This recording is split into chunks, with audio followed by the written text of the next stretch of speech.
जय जगदंब, नमो आदेश. मी तनुताई पुणेकर आपल्या सर्वांचं सहर्ष स्वागत करते. सहर्ष स्वागत, सर्वांचे हार्दिक अभिनंदन सुद्धा.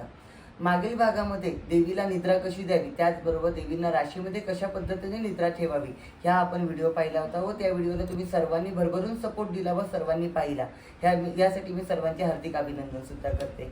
ज्यावेळेस मी मागील भागात तो व्हिडिओ केला त्यावेळेस मी हे देखील सांगितलं होतं, देवींना निद्रा दिल्यानंतर देवींना राशीतून कशा पद्धतीने उठवल्या जाते, त्याचबरोबर देवींची प्राणप्रतिष्ठा कशा पद्धतीने करावी, देवींना निद्रेतून कशा पद्धतीने उठवावे याविषयी मी माहिती दिली होती.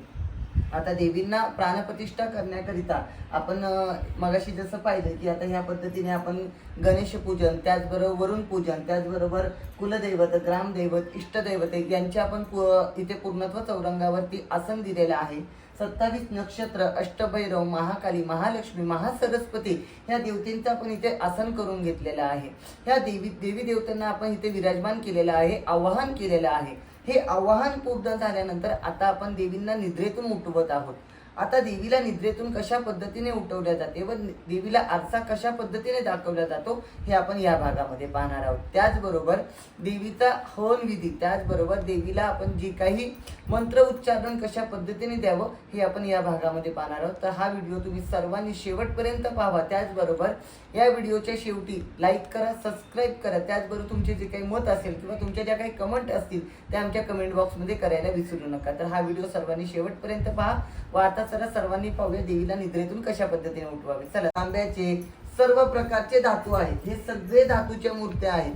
ह्या फक्त याला काय आहे, आता हा धातू आहे. धातू म्हणजे सोनं, चांदी, जे काही अष्टधातू येतात त्या पद्धतीचे ह्या धातूच्या मूर्त्या आहेत. आता या मूर्तींमध्ये आपल्याला काय करायचं आहे, प्राण टाकायचा आहे. त्या मूर्तींमध्ये आपल्याला तेज उत्पन्न करायचं आहे, चैतन्य उत्पन्न करायचं.